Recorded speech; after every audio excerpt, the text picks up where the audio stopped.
할렐루야. 전능하신 하나님의 은총이 함께하기를 주님의 이름으로 축원합니다. 외국의 동화지만 우리에게 잘 알려진 아기 돼지 삼형제라는 동화 알지요? 이 이야기는 1933년 월트 디즈니 애니메이션 스튜디오가 제작한 단편 애니메이션 영화 아기 돼지 삼형제로 매우 유명해졌지만 실상은 그 이전부터 있었던 이야기입니다. 동화 아기 돼지 삼형제는 사람들에게 의해서 다양하게 의미가 부여됐어요. 그 내용은 우리가 잘 알고 있듯이 돼지 삼형제가 자신들이 살 집을 짓는데, 첫째는 작은 바람에도 날아갈 정도로 엉성한 집으로 집을 짓고, 둘째는 나뭇가지로 빨리빨리 큰 수고를 하지 않고 집을 지었습니다. 그런데 셋째는 벽돌을 가지고 매우 공을 들여서 힘들여서 집을 짓고 또 아주 튼튼한 문도 만들었습니다. 어느 날 늑대가 돼지를 공격해서 왔는데 첫째와 둘째의 집이 날아가고 무너져서 셋째 집으로 피신을 하게 되었다는 얘기로 이어지는 내용입니다. 첫째와 둘째는 쉽게 집을 지었고 그 집은 쉽게 없어졌습니다. 그러나 힘들게 벽돌로 집을 지은 셋째의 집은 든든하게 세워져서 돼지 형제들을 보호해 주었습니다. 이 아기 돼지 삼형제의 이야기가 여러 내용을 담고 있습니다. 그런데 예수님의 비유에서도 보면 집을 짓는 비유가 있습니다. 모래 위에 지은 집, 그리고 반석 위에 지은 집을 말씀하시면서 우리 인생은 반석 위에 지은 집과 같은 인생이 될 것을 요청하고 있습니다. 그러면서 반석 위에 지은 집이나 인생에 대해서 말하기를 이런 것이다라고 합니다. 말씀을 잘 듣고 순종하는 사람이 바로 반석 위에 인생의 집을 지은 것과 같다, 이렇게 말합니다. 마태복음 7장 24절에 그러므로 누구든지 나의 이 말을 듣고 행하는 자는 그 집을 반석 위에 지은 지혜로운 사람 같으니라 그랬어요. 우리는 나름대로 내 인생의 집을 짓고 살아가고 있습니다. 주어진 시간과 환경과 그리고 자신의 인격과 재능을 가지고 나름대로 집을 짓고 있습니다. 그런데 어떤 집을 짓느냐라고 하는 게 정말 중요합니다. 사람들은 인생의 집을 자꾸만 세상적인 것으로만 지으려고 합니다. 세상적인 요소를 가지고 내 인생을 만들려고 하는 거예요.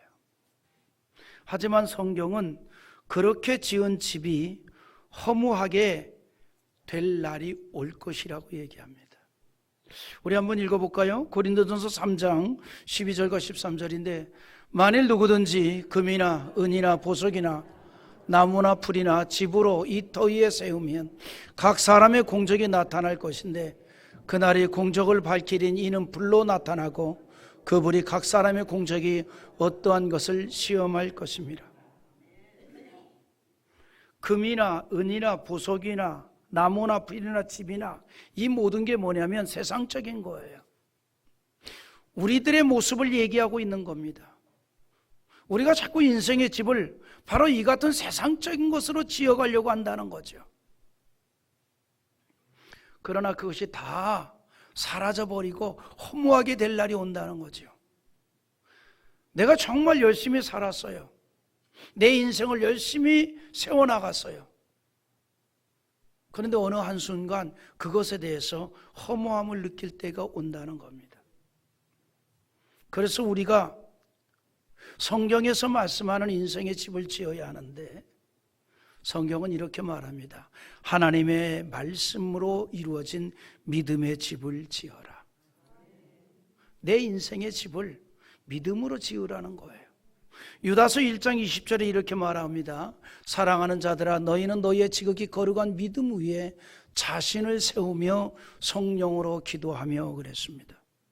여기 믿음 위에 자신을 세운다는 것은 믿음으로 인생의 집을 짓는다는 말입니다. 과거에 우리가 사용했던 개역 성경에는 지극히 거룩한 믿음 위에 자기를 건축하며 그랬어요. 자기를 세우는 말이나 자기를 건축한다는 말이 무슨 말이냐면 바로 인생을 세워가는, 인생의 집을 짓는 것을 말합니다. 근데 성경은 이렇게 말하죠. 지극히 거룩한 믿음 위에 인생의 집을 짓는 자가 되라는 거죠. 우리 인생은 오직 주를 믿는 믿음으로 세워져야 한다는 겁니다. 그래서 성경에서 가장 강조하는 말씀이 뭐냐면 믿음입니다. 우리는 온통 믿음으로 이루어지는 인생이 되어야 돼요. 내 인생을 말한다면 믿음밖에 없다. 우리의 삶이 믿음으로 지어진 삶이 되라는 거예요. 거기에 우리가 좀 더 집중해 보자는 겁니다. 그래서 성경에서 그렇게 강조하는 것이 믿음을 강조하고 있는 거죠. 심지어 우리가 믿음 안에 있는 것에 대해서 스스로 시험하고 자신이 확증을 하라고 요청하고 있습니다. 고린도후서 13장 5절 또 같이 봅니다. 너희는 믿음 안에 있는가 너희의 자신을 시험하고 너희의 자신을 확증하라. 예수 그리스도께서 너희 안에 계신 줄 너희가 스스로 알지 못하느냐. 그렇지 않으면 너희는 버림받은 자니라. 이 말이 무슨 말입니까? 너희가 믿음 안에 있는가 너희의 자신을 스스로 시험해 보라는 거예요. 스스로 확증하라는 거예요. 여러분, 우리가요 믿음으로 가득히 채워져 있으면 문제가 될 게 없습니다. 흔히 우리가 이런 말을 하잖아요. 시험 들었다. 여러분 시험 들었다라고는 그 어떤 조건이나 이런 이 것들이 문제가 아니에요. 믿음의 문제입니다. 믿음이면 다 극복이 되는 거예요. 믿음의 문제예요. 그래서 너희는 믿음 안에 있는가 너의 자신을 시험해 보라는 거예요. 내가 정말 믿음의 사람인가? 내가 정말 믿음으로 살아가는 사람인가? 우린 자주 시험해 봐야 돼요. 밥을 먹다도 물어보십시오. 술을 먹다가도 물어보십시오. 내가 과연 믿음의 사람인가? 내가 믿음으로 사는 사람인가? 또 설교 중에 이런 얘기 했다고 시험해 봐야지 해서 또 예배 마치고 집에 가면서 슈퍼에 들려서 더병 사가지고 가서 믿음에 있는가 시험해 하지 말고. 여러분, 우리가 자주 나를 확증을 해야 돼요. 내가 정말 믿음으로 충만한 사람인가? 믿음으로 살아가고 있는 사람인가? 믿음으로 집을 짓고 있는가? 우리의 구원은 오직 주를 믿는 믿음이고 하나님의 능력도 오직 믿음으로 보게 되고 체험을 하게 됩니다. 그래서 성경은 믿음을 강조하고 있습니다. 예수를 믿고 구원받은 성도들은 기본적인 믿음을 가지고 있지요. 그리고 이 기본적인 믿음 위에 인생의 집을 지어가는 겁니다. 이처럼 믿음으로 인생의 집을 짓는 믿음의 거장들은 기적을 체험하고 기적을 나타냈던 것을 우리는 성경에서 보게 됩니다. 다윗이 그랬잖아요. 골리앗을 맞서 싸웠던 다윗은 비록 어린 소년이었지만 믿음에 있어서는 큰 인물이었습니다. 그래서 믿음으로 하나님의 능력을 보였다는 사실이죠. 우리가 세상적으로는 매우 작아 보이는 인생이라 할지라도 정말 믿음에 있어서는 큰 사람이 되기를 바랍니다. 우리가 세상적으로 그렇게 별로 드러낼 것이 없다 할지라도 믿음만큼은 우리가 큰 인물이 됐으면 좋겠어요. 믿음만큼은 거장이 되자는 겁니다. 왜냐하면 그런 사람을 통해서 하나님의 능력이 나타나기 때문입니다. 그러므로 우리가 믿음의 거장이 되어야 하는데, 여러분, 그러기 위해서는 현실의 마음이 매여 있는 것이 아니라 그 가운데에서도 역동적인 자세가 필요합니다. 역동적인 자세. 불가능을 가능케 하는 하나님의 능력은요, 믿음의 사람을 통해서 보여지게 되고 나타나게 되는 법이거든요. 그리고 그처럼 역동적인 신앙생활을 하는 사람을 하나님께서 그 인생을 축복해 주시는 겁니다. 아브라함이 그랬습니다. 아브라함은 역동적인 신앙의 승리자였고 하나님으로부터 그 믿음을 인정받았습니다. 우리도 불가능을 가능케 하시는 하나님의 능력을 믿는 역동적인 신앙으로 믿음의 큰 인물이 될 수 있기를 주의 이름으로 축원합니다. 그러기 위해서 우리의 생각이나 또 입술의 열매가 정말 중요합니다. 우리 인간은요, 근신스러운 생각이나 불가능이라는 단어를 사용하면 할수록 점점 모든 용기를 상실하게 돼요. 내가 하는 말을 내가 먼저 듣거든요. 그런데 우리의 일상은 근심스러운 일을 만나게 됩니다. 도저히 나의 힘으로는 불가능하다고 여겨지는 일도 만나게 됩니다. 그럴 때에 근심과 불가능이라는 생각에만 빠져서 살아가는 것이 아니고 또 내 생각과 말이 안 된다는 것만 찾아가는 것이 아니라 하나님을 의지할 것을 성경은 말하고 있습니다. 인간의 언어에는요, 불가능이 있지만 하나님의 언어에는 가능성만 있습니다. 사람의 언어에는 불가능이 많이 있지만 하나님의 언어에는 불가능이 없습니다. 그러므로 예수님께서 마가복음 9장 23절에서 예수께서 이르시되 할 수 있거든이 무슨 말이냐? 믿는 자에게는 능히 하지 못할 일이 없느니라. 믿습니까? 믿는 자에게는 능히 하지 못할 일이 없다는 거예요. 이 말은 바꿔서 말하면 믿음의 문제라는 겁니다. 하나님의 능력을 의지하는 믿음의 문제라는 거예요. 하나님께서 허락하시고 능력을 주시면 모든 일이 다 가능하다는 겁니다. 그러므로 예수님께서 기도하실 때 마가복음 14장 36절에 아빠 아버지여 아버지께서는 모든 것이 가능하오니 라고 기도를 했습니다. 모든 것이 가능하오니. 우리 주님이 그렇게 기도했으니 우리도 그렇게 기도하기를 바랍니다. 그렇게 여호와 하나님을 찾을 수 있기를 바랍니다. 하나님께서 허락하시면 모든 일이 다 가능하다는 거예요. 그러므로 마가복음 10장 27절에 예수께서 그들을 보시며 이르시되 사람으로는 할 수 없으되 하나님으로는 그렇지 아니하니 하나님으로는 다 할 수 있느니라라고 했다는 거 아닙니까? 모든 일을 능히 다 하실 수 있는 하나님께서 허락하시면 다 가능합니다. 능히 모든 일을 다 할 수 있습니다. 그래서 바울 사도가 담대하게 외치기를 내게 능력 주시는 자 안에서 내가 능치 못할 일이 없다 그랬어요. 주께서 나에게 능력을 주시면 모든 일을 다 할 수 있다는 거예요. 여러분, 바울이 이 말을 할 때가 언제인 줄 알아요? 노년의 시기입니다. 노년의 시기. 1차, 2차, 3차 전도 여행을 마치고 예루살렘에서 붙잡혀서 로마로 압송당해가지고 거기서 감금 상태에 있을 때예요. 그때 바울은 이렇게 말합니다. 내게 능력 주시는 자 안에서 내가 능치 못할 일이 없다. 나 다 할 수 있다. 하나님이 내게 능력만 주시면. 노년의 시기이지만 그의 신앙은 여전히 역동적이었다는 거예요. 그의 신앙은 역동적이었습니다. 여러분, 청년과 노인의 차이가 있다면 여러 가지가 있겠지만 역동성에 있지 않습니까? 대체적으로 청년은 무엇인가 도전적인 의식이 아무래도 노인보다는 많지요. 역동성이 높다는 겁니다.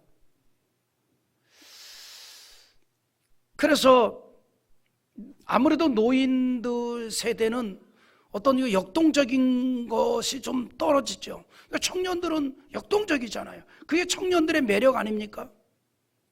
제가 근자에 참 기도하면서 안타까운 것은 우리나라의 젊은이들이 점점 노인이 돼가는 것 같아요. 왜냐하면 역동성이 떨어지는 거예요. 도전의식이 상실되는 거예요. 하고자 하는 마음이 자꾸 없어지는 거예요. 뭔가 부딪혀 봐야 되는데 부딪히려는 마음들이 약해지는 거예요. 제가 하는 말이 있죠. 그 거지도 젊은 거지는 괄시하지 말아라. 그 왜 그런 줄 알아요? 젊다는 것은 엄청난 자산이거든요. 그러나 지금은 거렁뱅이 거지여도 그놈의 인생이 어떻게 바뀔지 모른다고요. 그래 나 젊은 거지 좋아해. 요번 토요일에는 되게 많이 찾아왔어요. 3명이나 찾아왔어요. 그래서 줬어요. 열심히 살아, 열심히. 용기 있게. 그랬더니 조금만 더 줘요. 그래서 이 사람아 이것도 직업인데 한 군데서 받으면 어떻게 다녀 8시간 노동해. 다른 데는 안 준대. 두드려 계획을 세우란 말이야. 8시간 계획.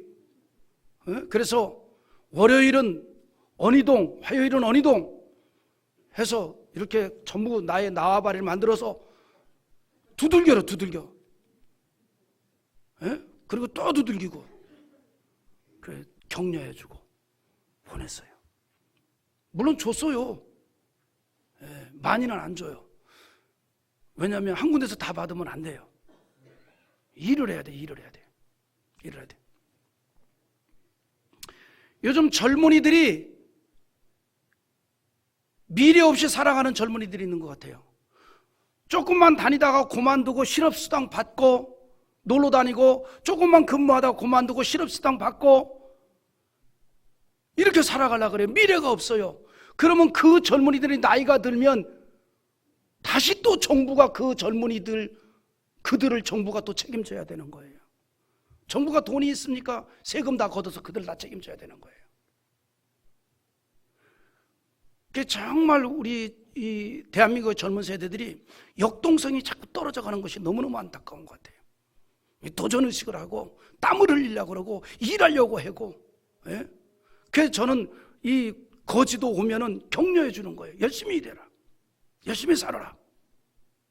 여러 군데를 돌아다니면서 거름뱅이 거지여도 뻔뻔하게 두들겨라. 너는 그게 직업이니까. 그래 될 수 있으면 다른 직업으로 바꾸면 더 좋고.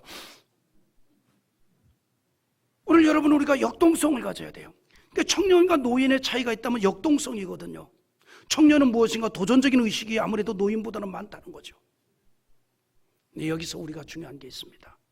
우리의 육체는 노쇠하였을지라도 신앙에 있어서는 청년이 되기를 바랍니다. 신앙에 있어서만큼은 내 육체가 노쇠될지라도 신앙에 있어서만큼은 역동적인 신앙의 사람이 될 수 있기를 바랍니다. 하나님은요 어떤 상황이라도 최상의 역사를 기대하는 믿음을 원하십니다. 그래서 우리에게 불가능을 정복하고 기적을 일으키는 믿음을 요구하고 있습니다. 그래서 우리가 아브라함과 같이 믿음의 거인이 되라는 겁니다. 하나님의 인정을 받은 아브라함이 믿음의 교인이 될 수 있었던 것은 다른 거 아니에요. 창조적인 신앙이 있었기 때문입니다. 오늘 말씀에서도 아브라함의 역동적인 신앙을 말하고 있는데 우리 앞에 17절 한번 같이 봅니다. 기록된 바 내가 너를 많은 민족의 조상으로 세웠다 하심과 같으니 그가 믿은 바 하나님은 죽은 자를 살리시며 없는 것을 있는 것으로 부르시는 이시니라. 뭐라 그랬습니까? 아브라함은 죽은 자를 살리시며 없는 것을 있는 것 같이 부르시는 하나님을 전적으로 신뢰하는 믿음의 사람이었다는 거예요. 무에서 유를 만드시며 죽음을 정복하고 생명을 주시는 하나님을 믿은 것입니다. 이 같은 창조적 신앙의 사람이었다는 사실이죠. 우리는 신앙을 고백할 때에 창조적인 신앙을 말하고 있지 않습니까? 전능하사 천지를 만드신 하나님 아버지를 내가 믿사오며 라고 고백하잖아요. 내가 믿는 하나님, 우리가 믿는 하나님, 우리가 의지하는 하나님, 전능하셔서 세상을 말씀으로 창조하신 능력의 하나님이십니다. 무에서 유를 창조하신 전능하신 하나님을 나의 아버지로 우리는 믿습니다. 그 믿음을 가진 자에게 창조적인 하나님의 기적이 나타나는 줄 믿습니다. 이스라엘 백성들이 성전을 찾으면서 하였던 아름다운 신앙 고백이 시편 121편인데 거기에 보면 1절과 2절에 이렇게 고백합니다. 같이 또 봅니다. 내가 산을 향하여 눈을 들리라. 나의 도움이 어디서 올까? 나의 도움은 천지를 지으신 여호와에게서로다. 여러분 이것이 우리의 노래가 됐으면 좋겠어요. 우리의 노래. 나의 도움이 어디서 올까? 나의 도움은 천지를 지신 여호와 하나님으로부터 나의 도움이 온다. 우리 날마다의 노래가 됐으면 좋겠어요. 날마다의 고백이 되고 날마다의 믿음이 되고 기도가 되기를 바랍니다. 그리고 그 기도의 응답이 우리의 삶의 현장에 창조주 하나님의 기적으로 나타나게 될 줄 믿습니다. 여러분, 아브라함의 믿음의 근거는 바로 이처럼 창조주 하나님의 절대성을 믿는 믿음이었습니다. 하나님의 무한하신 능력을 믿는 역동적인 신앙이었다는 사실입니다. 하나님은 전능자이시고 절대 주권자인 분으로 알았기 때문에 아무 조건 없이 믿을 수 있었습니다. 죽은 자를 살리시고 무에서 유를 창조하시며 한 번 하신 약속은 반드시 지키시는 신실하신 하나님으로 알고 있었기 때문에 그가 무조건 믿을 수 있었던 거예요. 하나님이 말씀하셨다는 그것만으로 믿기에 충분한 조건이 되었던 겁니다. 하나님이 말씀했으니 나는 믿는다. 이것이 바랄 수 없는 중에 바라고 믿는 믿음이었습니다. 그런 믿음은 항상 희망적이고 역동적인 신앙의 사람이 되게 한다는 거죠. 하나님께서는 우리 인간을요, 희망을 가지고 사는 인생으로 지었어요. 하나님 우리 인생을요, 희망을 가지고 사는 인생이 되게 했습니다. 그래서 사람이 희망이 없으면 절망을 하고 낙심하게 되고 무기력해지는 겁니다. 토마스 칼라일의 말대로 인간은 희망의 기초를 두고 있는 존재입니다. 오늘 말씀을 보면 아브라함은 희망이 사라져버린 상황에서도 여전히 하나님의 은혜를 소망하며 믿었어요. 희망이 사라져버려서 낙심하고 무기력해질 상황에서도 그렇지 않고 역동적이었다 이 말입니다. 우리 18절 다시 한번 읽어봅니다. 아브라함이 바랄 수 없는 중에 바라고 믿었으니 이는 내 후손이 이가 되리라 하신 말씀대로 많은 민족의 조상이 되게 하려 하심이라. 여기 보니까 뭐라고 얘기하냐면 바랄 수 없는 중에라고 그랬어요. 이 말은 현실이 무엇을 기대하거나 소망할 수 있는 상황이 아니라는 사실입니다. 현실은 전혀 희망이 없었지만 희망을 가지는 믿음으로 하나님의 능력을 체험한 겁니다. 하나님께서는 아브라함을 부르시면서 축복을 하셨죠. 그 축복 가운데 하나가 후손에 대한 축복이었어요. 창세기 12장 2절에 내가 너로 큰 민족을 이루고 내게 복을 주어 내 이름을 창대하게 하리 너는 복이 될지라 그랬습니다. 그런데 이때가 이미 아브라함의 나이 75세입니다. 그리고 그의 부인 사라는 자녀를 잉태할 수가 없습니다. 그럼에도 하나님께서 후손에 대한 축복을 말씀하셨고 그 이후에도 자주 말씀했어요. 때로는 시청각적인 방법으로 축복을 확인시켜 주기도 했습니다. 아브라함에게 밤하늘의 별을 보도록 하고 나서 그 후손들이 밤하늘의 별처럼 많게 하겠다는 거예요. 우리 하나님께서 참 시청각 교육을 잘하신 것 같아요. 우리 창세기 15장 5절 한번 같이 읽어봅니다. 그를 이끌고 밖으로 나가 이르시되 하늘을 우러러 무별을 셀 수 있나 보라. 또 그에게 이르시되 내 자손이 이와 같으리라. 하나님께서 어느 날 밤에 아브라함을 밖으로 탁 끌어냈어요. 그리고 밤하늘을 보래요. 도시의 밤하늘 아닙니다. 도시의 밤하늘은 별이 잘 안 보여요. 그러니까 참 밤하늘에 그냥 별이 엄청 많아요. 그걸 보여주고 난 다음에 아브라함이 이렇게 말합니다. 아브라함아, 내 자손이 밤하늘의 별처럼 많아질 거야. 그런데 하나님께서 그렇게 말씀을 하셨지만 아브라함이나 부인 사라의 태가 죽은 것이나 다를 바가 없는 상황이에요. 밤하늘의 별을 보던 아브라함에게는 하나님의 약속이 대단히 황당하게 들렸을지도 모릅니다. 하나님의 약속을 어떤 희망을 가지고 믿기에는 그의 현실이 너무 암담했다 이 말입니다. 고령에 접어든 부부의 육체적 조건을 보아도 믿기 어려웠고 자식 하나 없는 처지를 놓고 보아도 불가능한 이야기로 들렸을 겁니다. 그런데 놀라운 사실은 아브라함이 믿었다는 거예요. 여기에 아브라함의 믿음이 가는 위대성이 있습니다. 아브라함은 하나님께서 하신 말씀이기 때문에 믿었던 겁니다. 하나님이 하신 말씀이기 때문에, 하나님에 대한 절대적인 믿음이 있었기 때문에 하나님의 말씀을 그대로 믿었다는 거죠. 믿음이 약해지지 않았습니다. 그래서 19절에서 그가 100세나 되어 자기 몸에 죽은 것 같고 사라의 태가 죽은 것 같음을 알고도 믿음이 약하여지지 아니하고, 알고도, 이 말이 무슨 말이에요? 불가능한 상황인 줄 알고도 하나님의 말씀을 믿었다는 겁니다. 여기 죽은 것 같고 죽은 것이나 같음이라는 말의 원어적인 의미는 기능과 활동이 멈췄다는 말이에요. 그럼에도 불구하고 아브라함은 희망을 포기하지 않고 하나님의 능력을 믿었습니다. 믿음이 약해지지 않았다 이 말입니다. 여러분, 예배당 안에서 사는 목사보다는 여러분들이 세상을 더 잘 알 거예요. 저보다 여러분들이 세상을 더 잘 알잖아요. 왜? 여러분들은 세상을 몸으로 체험하면서 사는 사람들이잖아요. 나는 귀로만 듣고 사는 사람들이고, 내가 무슨 사업을 합니까? 장사를 합니까? 아니면 기계를 만집니까? 제가 만지는 기계는 마이크밖에 없어요. 여러분들이 더 세상을 더 잘 알 거예요. 세상의 그 흥망성쇠의 비결을 더 잘 알 수 있습니다. 그런데 여러분들의 그 엄청난 경험과 그리고 체험을 통해서 여러분들이 내린 어떤 불가능적인 판단이 있을 수 있습니다.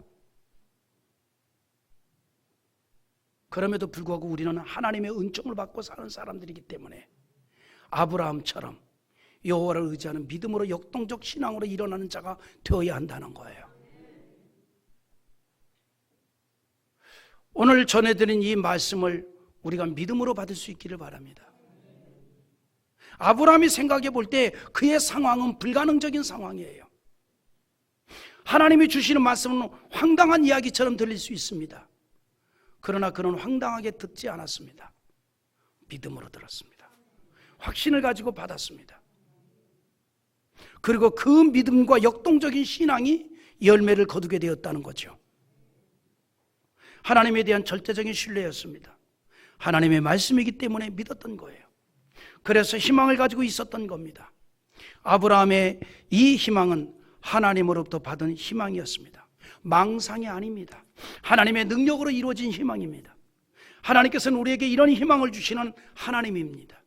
그래서 우리가 소망 가운데 견딜 수 있는 은혜도 주시는 거예요. 여러분의 에레미야 29장 11절에 이런 말씀을 해요. 같이 한번 읽어봅니다. 여호와의 말씀이니라 너희를 향한 나의 생각을 내가 아나니 평안이요 재앙이 아니니라 너희에게 미래와 희망을 주는 것이니라. 여러분, 하나님은 우리를 낙심하게 하거나 절망하게 하지 아니하고 소망을 주는 하나님이에요. 그래서 여러분, 그런 하나님을 자꾸 가까이 하면 우리가 희망의 사람이 되는 거예요. 여러분, 우리가 사람들 가운데도 만나면 만날수록 절망적이게 만드는 사람이 있잖아요.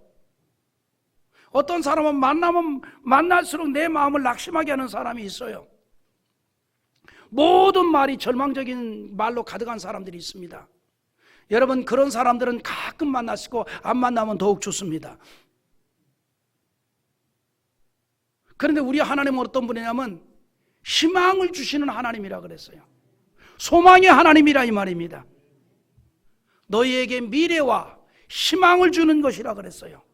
그래서 이 하나님 우리가 가까이 하면 가까이 할수록 우리 속에 희망이 생기는 거예요.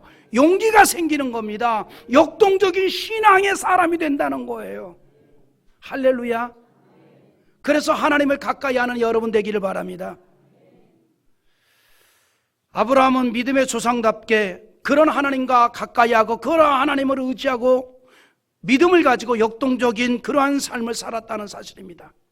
아브라함과 사라는 자신들의 몸의 기능이 완전히 멈춘 상태임을 알면서도 오히려 그들의 신앙은 더욱 굳세어지는 역동성을 보여주었습니다. 하나님의 능력을 확신하는 믿음이었다는 거죠. 우리 20절 21절 같이 봅니다. 믿음이 없어 하나님의 약속을 의심하지 않고 믿음으로 견고하여져서 하나님께 영광을 돌리며 약속하신 그것을 또한 능히 이루실 줄을 확신하였으니. 할렐루야. 하나님의 약속을 의심하지 않고 견고하여 하나님께 영광을 돌렸다 이 말입니다. 할렐루야. 바울 사도는요 고린도서서 10장 31절 이런 말을 해요. 그런즉 너희가 먹든지 마시든지 무엇을 하든지 다 하나님의 영광을 위하라 그랬습니다. 여러분, 우리가요 하나님의 영광을 돌리기 위해서 가장 먼저 필요한 게 있습니다. 하나님의 말씀에 대한 믿음을 가져야 하고 확신을 해야 합니다. 아브라함이 그랬다는 거예요. 그러므로 믿음으로 견고하여져서 하나님께 영광을 돌리며 그랬습니다. 믿음으로 견고하니 하나님께 영광이 된다는 거죠. 여러분, 우리가 믿음으로 견고하면요, 어떤 안 좋은 상황에서도 하나님의 영광을 돌리는 열매를 만나게 되는 거예요. 열매를 맺게 된다 이 말입니다. 아브라함이 그래서 그런 하나님의 영광을 돌리는 인생이 되었는데, 하나님의 부름을 받았을 때 어디로 가라는 말씀도 없이 단지 떠나라고만 하는 그 말씀, 하나님의 말씀이기 때문에 믿고 떠났던 겁니다. 창세기 12장 4절에 이 아브라함이 여호와의 말씀을 따라갔고 롯도 그와 함께 갔으며 아브라함이 하란을 떠날 때 75세였더라 그랬습니다. 아브라함은 하나님께서 어떻게 하실 것에 대해서는 몰랐으나 하나님께서 무엇을 하실지에 대해서는 알았습니다. 여러분, 우리가 이 믿음이어야 돼요. 내가 어떤 문제에 부딪혀서 기도합니다. 해결해 달라고 기도합니다. 어떻게 해결해 줄 것인가는 하나님의 몫이에요. 우리는 해결해 줄 하나님의 역사만 믿는 겁니다. 그리고 우리가 믿음으로 일어나는 거예요. 소망과 용기를 가지고 일어나는 거예요. 아브라함이 그랬다는 얘기입니다. 하나님께서 어떻게 하실 것에 대해서는 몰랐어요. 그러나 하나님께서 무엇을 하실지에 대해서는 알았다는 거죠. 하나님께서 스스로 약속하신 바를 능히 이루실 것이라고 확신하였고 못 하실 일이 없음을 확실하게 믿었다는 겁니다. 그 믿음이 그를 의롭게 하였고 믿음의 조상이 되게 하였습니다. 그러므로 로마서 4장 22절에 그러므로 그것이 그에게 의로 여겨졌느니라 그랬습니다. 이처럼 하나님의 말씀에 대한 믿음을 우리가 가질 때에 역동적인 신앙의 사람이 되고 인생의 모든 연단을 이기게 되고 기적을 체험하게 되며 역사의 거인이 되는 거예요.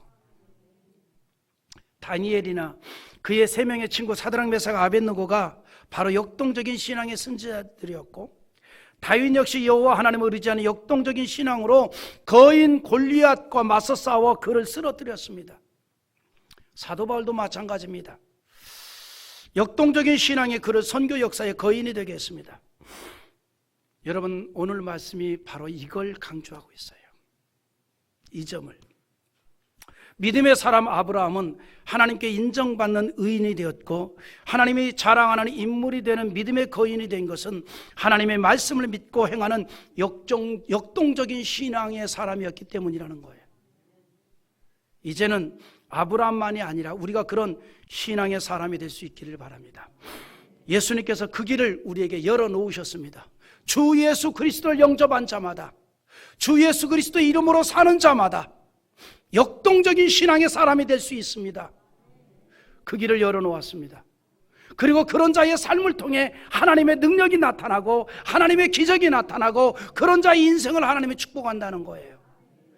그러므로 오늘 본문 23절과 4절 마지막으로 우리 한번 다 같이 읽어보겠습니다. 그에게 의로 여기셨 기록된 것은 아브라함만 위한 것이 아니요 의로 여기심을 받을 우리도 위함이니 곧 예수 우리 주를 죽은 자 가운데서 다시 살리신 이를 믿는 자니라. 아멘. 사랑하는 성도 여러분, 우리가 하나님의 말씀을 믿고 아브라함과 같이 말씀을 따라 사는 역동적 신앙의 생활을 하는 가운데 우리의 삶의 공간이 하나님의 능력을 나타내고 체험하는 기적과 축복의 장소가 되기를 주님의 이름으로 축원합니다.